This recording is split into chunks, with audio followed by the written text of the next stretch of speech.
कार्यक्रम लक्ष्य में हम आपको उन लोगों से मिलवाते हैं जो शिक्षा के लिए बेहतर काम कर रहे हैं, इस क्षेत्र में आगे बढ़ रहे हैं। छात्रों के मन में करियर को लेकर कई सवाल उठते हैं और उन सवालों का जवाब देते हैं और कैसे शिक्षा का स्तर बढ़ सके इसके लिए भी कोशिश कर रहे हैं।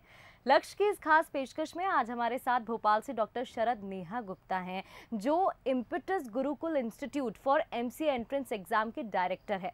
सर, बेहद स्वागत है आपका। Thank you. सर, सबसे पहले तो इम्पेटस गुरुकुल ये क्या है, इसके बारे में मैं जानना चाहूंगी और कौन कौन से एग्जाम्स की यहाँ पर तैयारी करवाई जाती है। जी, इम्पेटस गुरुकुल जो है वो एक जाना पहचाना नाम है। ये एमसीए एंट्रेंस एग्जाम की तैयारी, आईआईटी एंट्रेंस और एनडीए के लिए तैयारी करवाई जाती है, जिसमें स्पेशली एमसीए एंट्रेंस सबसे जाना पहचाना नाम है। अगर आज हम बोला जाए कि एमसीए, तो ऐसा होता ही नहीं है कि बच्चा इम्पेटस गुरुकुल को नहीं जानता है। तो हम लोग एमसीए एंट्रेंस की तैयारी करवाते हैं, जिसमें mainly NIMCET, CUT, CET Maharashtra, ऐसे अच्छे अलग अलग एग्ज़ाम्स होते हैं जिनके लिए बच्चे हमारे पास इंडिया भर से प्रिपरेशन करने के लिए आते हैं।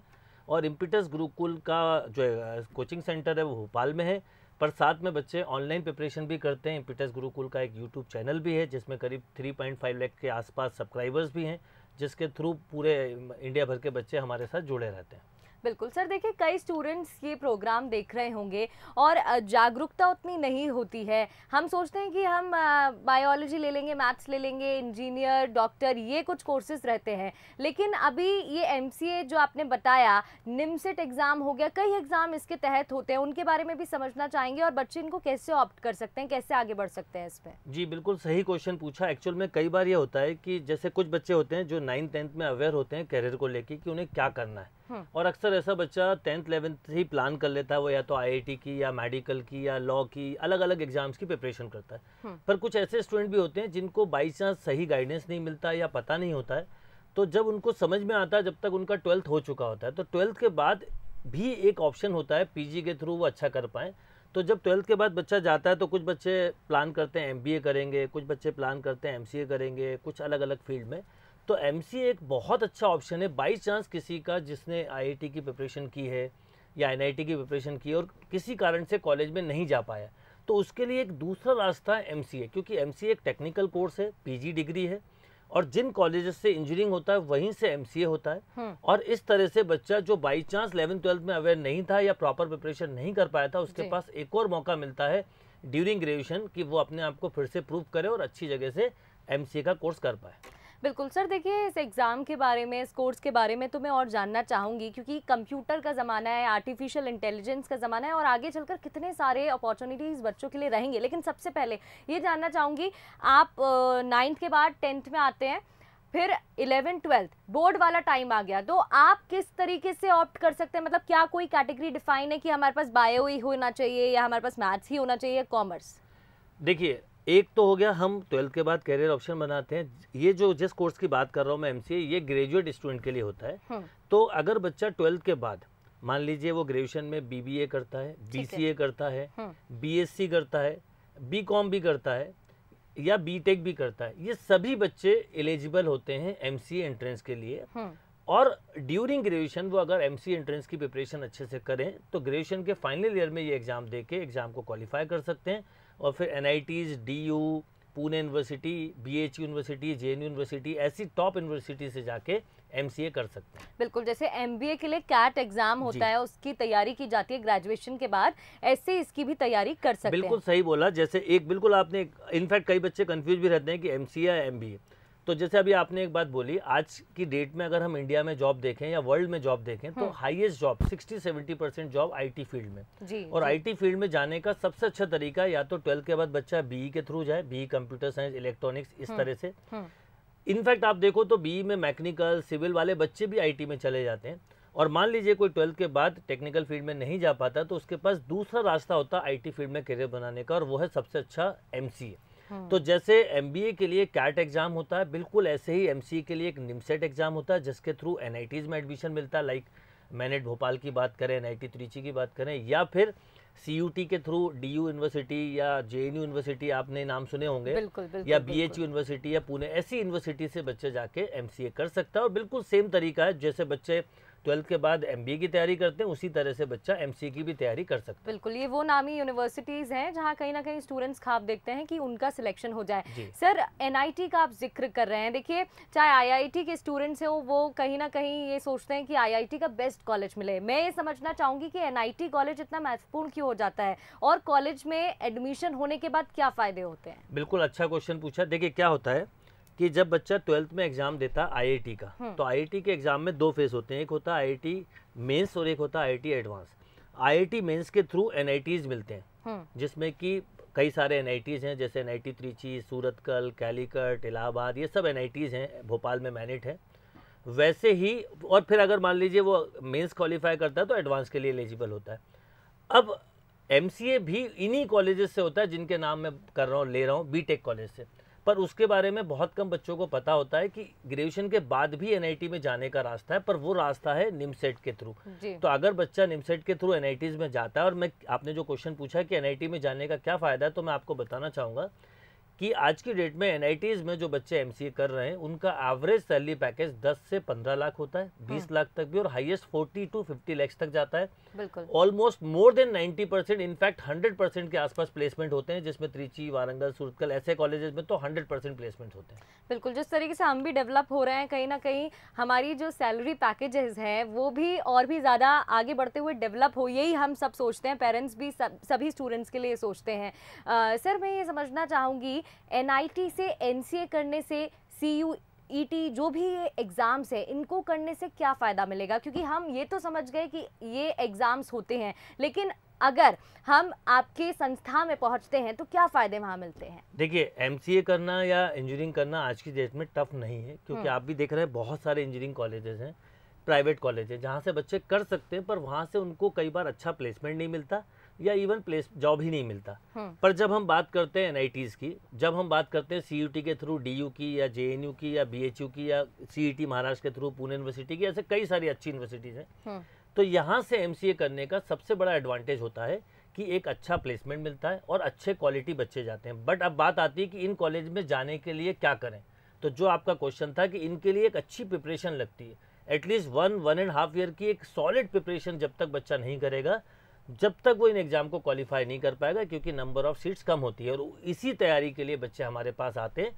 तो बेसिकली इम्पीटस गुरुकुल जो है वो एंट्रेंस एग्जाम की प्रिपरेशन करवाता है, और बच्चे इसमें 1 ईयर या 2 ईयर कोर्स ऑप्ट करते हैं। जो बच्चे फिजिकली आ सकते हैं वो भोपाल क्लासरूम कोर्स ज्वाइन करते हैं, और जो बाई चांस नहीं आ पाते हैं वो ऑनलाइन कोर्स ज्वाइन करते हैं, क्योंकि इम्पीटस गुरुकुल का ऑनलाइन कोर्स भी, जैसे ये हम अभी बोलें जिस तरह से लाइव क्रिकेट मैच होता है, जस्ट हमारा इम्पीटस गुरुकुल का ऑनलाइन कोर्स भी वैसे ही होता है। जब क्लास भोपाल में चल रही होती है उसी समय उसको सेम टाइम पे ऑन ईयर किया जाता है, तो बच्चों को वही क्वालिटी मिलती है। तो इसलिए बच्चे इम्पीटस गुरुकुल को ज्वाइन करते हैं और इन कॉम्पिटिटिव एग्जाम्स की एंट्रेंस की प्रिपरेशन करते हैं। क्या बात है, मतलब घर बैठे भी कई और बच्चे जुड़ पाते हैं। सर देखिए, मुझे बड़ा इंटरेस्ट आ रहा है इस कोर्स के बारे में जानने में। तो अभी आप सीट्स का जिक्र कर रहे थे, कितनी लगभग सीट्स होती हैं बच्चों के पास? देखिए, अगर NITs की बात करें तो केवल 813 सीट्स होती है, मतलब आप समझ लीजिए केवल 800 सीट्स हैं ऑल ओवर इंडिया। तो ये बहुत कम सीट्स हैं, इसलिए इसके लिए अच्छी प्रिपरेशन लगती है। बिल्कुल। सर देखिए, आजकल बच्चे 9th क्लास के बाद से प्रिपरेशन स्टार्ट कर देते हैं, चाहे फिर वो नीट की प्रिपरेशन हो या JEE की प्रिपरेशन हो। अब अगर आगे ग्रेजुएशन के बाद हमें तैयारी करनी है तो क्या ग्रेजुएशन के बाद से ही तैयारी करें, बीच में ड्रॉप लें या 9th से शुरू कर दें? मतलब बहुत सारे नहीं, 9th से तो नहीं करना होगा। 9th मैं पर्सनली अगर बोलूँ तो अगर कोई बच्चा 9th और 10th में है तो मैं बोलूँगा उसको इंजीनियरिंग की या जिस फील्ड में जाना है वहाँ तैयारी करके थ्रू 12th के बाद जा सकता है। ठीक है। पर अगर मान लीजिए 12th तक उसने कोई तैयारी नहीं की है 11th 12th में, और उसने केवल 11th 12th को फोकस करा, आपने देखा होगा कई बच्चे केवल 11th 12th को ही पढ़ते हैं, वो उस समय कॉम्पिटिटिव तैयारी नहीं करते हैं। तो जब वो ग्रेजुएशन करने जाएँ तो ग्रेजुएशन के फर्स्ट ईयर या सेकेंड ईयर से ही मैं बोलूँगा कि PG में क्या करना है, क्योंकि मेरा मानना है लास्ट डिग्री हमेशा अच्छी जगह से होनी चाहिए। तो PG में क्या करना है वो प्लान करें। अगर वो MCA एंट्रेंस की प्रिपरेशन करना चाहते हैं तो इमीडिएटली फर्स्ट ईयर या सेकंड ईयर से MCA की प्रिपरेशन स्टार्ट कर दें, या जिस भी फील्ड में जाना चाहिए, ये मेरा मानना है।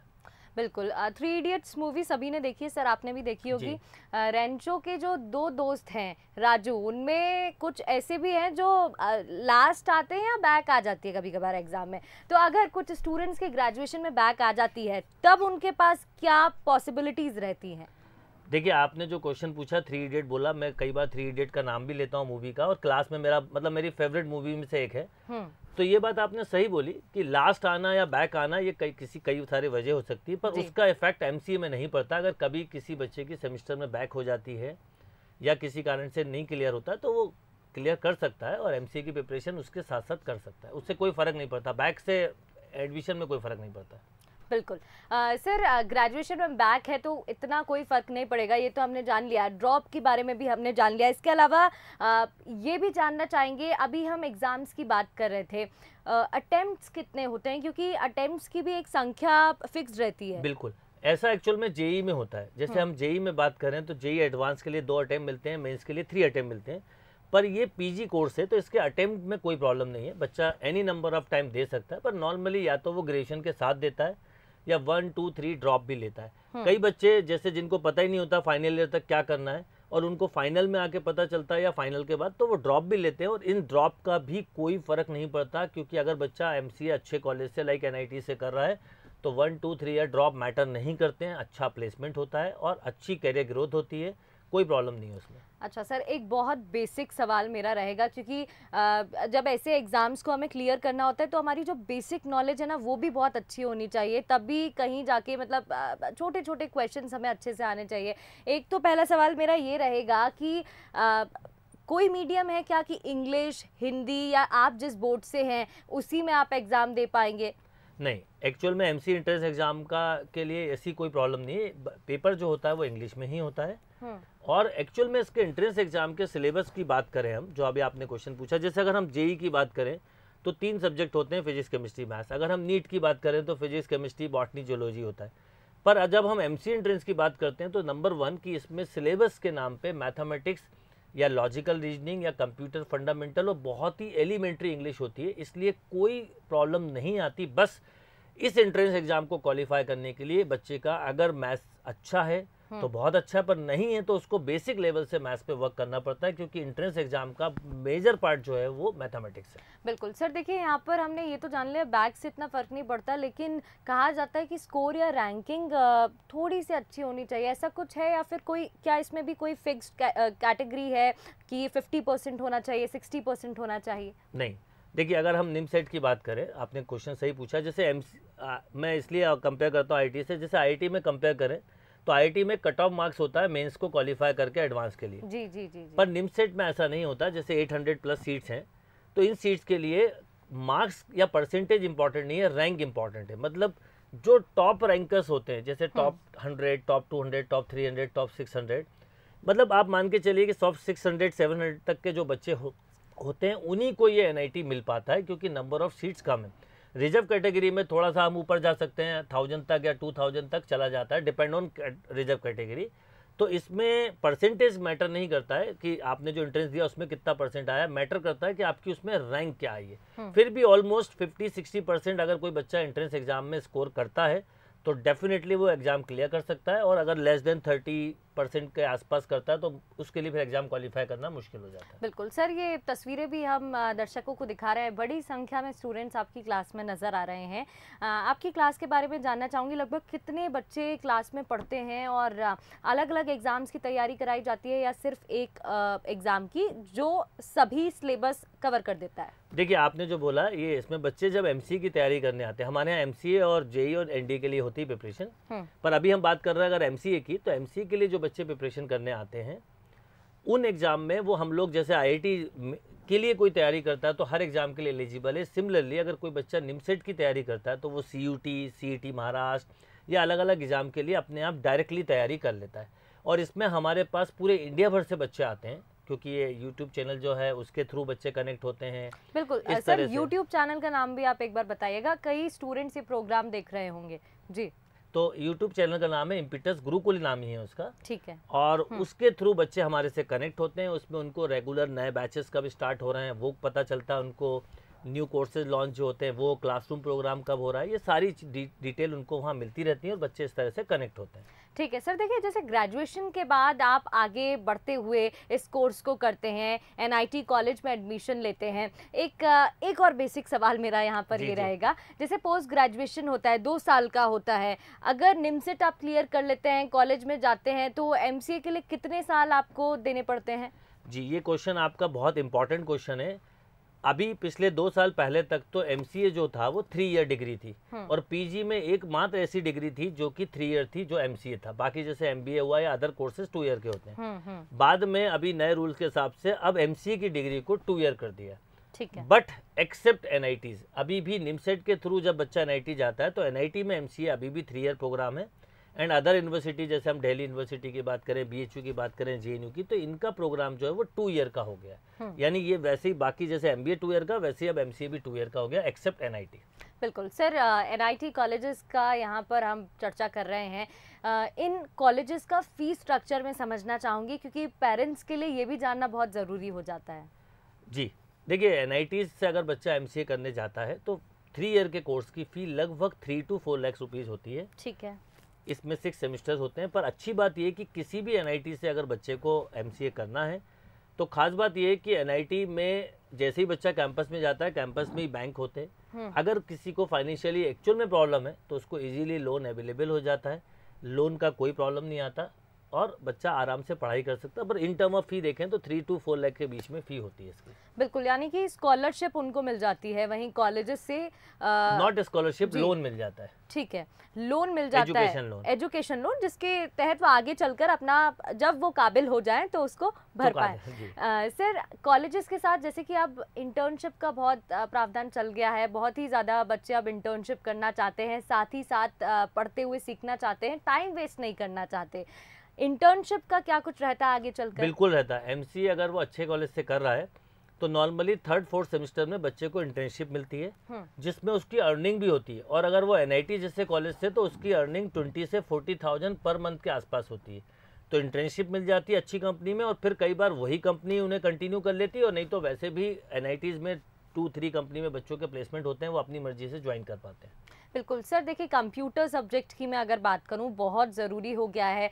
आप टीचर हैं, आपकी राय में जानना चाहूँगी। आर्टिफिशियल इंटेलिजेंस का ज़माना है, जहां एक तरफ आप कैंसर जैसे बड़े बड़े डिसीज़ेस को क्योर कर पा रहे हो, दूसरी ओर आप बड़े बड़े, अभी हाल ही में चंद्रयान 3 लॉन्च हुआ है, और ऐसे में अगर हम बात करें एनआईटी कॉलेज में बच्चों का पहुँचना, कंप्यूटर एग्ज़ाम, एमसीए, ओवरऑल आप इसको कैसे देखते हैं? देखिए, आज की डेट में अगर हम देखें तो पूरी वर्ल्ड की जो ग्रोथ है या इंडिया की जो ग्रोथ है, उसमें सबसे बड़ा रोल है आईटी का या कंप्यूटर फील्ड का।